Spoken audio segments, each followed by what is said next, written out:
Fields of cornstalk residue traditionally remain after each harvest. A study has now determined that harvesting of these cornstalks could provide an effective feedstock supply for future bioprocessing projects in Ontario and Quebec.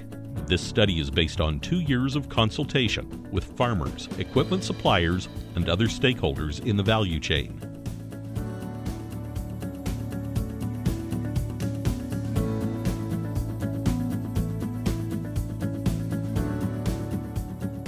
I'm pleased to be here today to comment towards the partnership that the Ontario Federation of Agriculture and La Co-op Fédérée have been able to pull together here to look at the issue of bioprocessing of crop residues.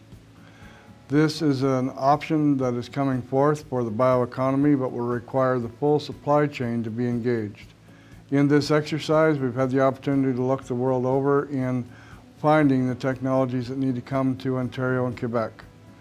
Most of these have come from Iowa, and again, our role as the Ontario Federation of Agriculture and the Co-op Fédérée is to examine the options for farmers, but ensure the value chain as a whole finds value in this bioprocessing opportunity.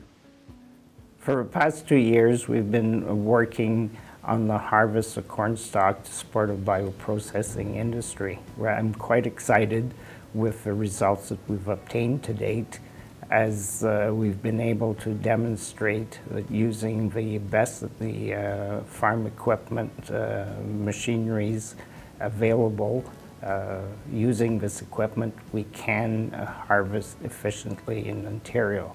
This will provide us an opportunity to get into rural jobs to support the bioeconomy.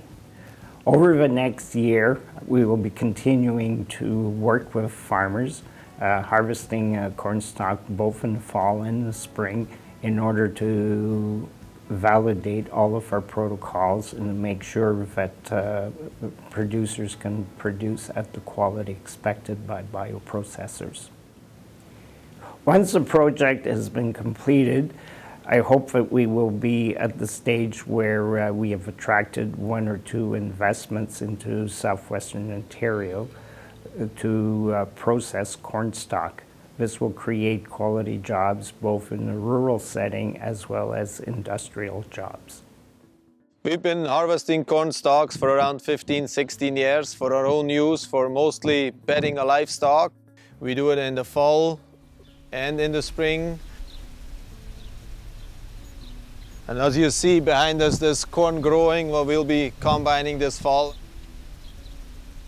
These cornstalks have been harvested in the spring.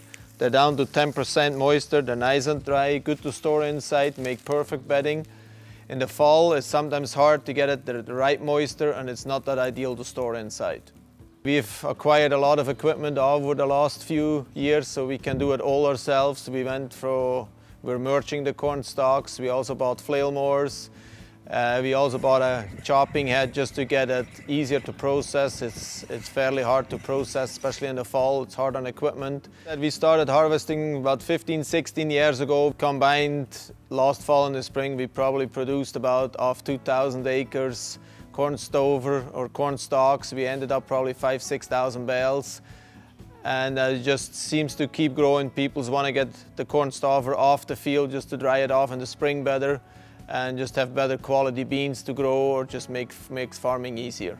In November of 2014, there was a field of corn here, and it was an excellent field of corn. It turned out nearly 200 bushel to the acre, and we got involved in the bio business of taking the corn stalks off, and that happened then. And today, you can see what we got here for a field of soybeans on July the 30th.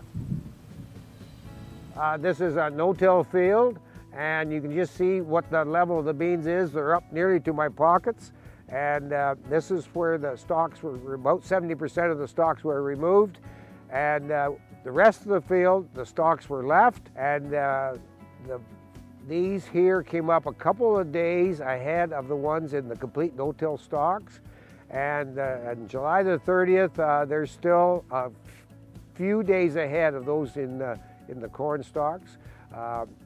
And the other thing is, in October, November, we will do a yield check on what was taken off with the corn stalks and what was left, and then late November I should know exactly where I am. Would I do this again? Yes, I would, because it just made it so much easier planting into basic, where about 30% of the corn stalks were left. The corn that we're getting today, the stalks are much tougher and more fiber, and it becomes a challenge in complete no-till. So I look forward to continue to do experiments, and we will make this work.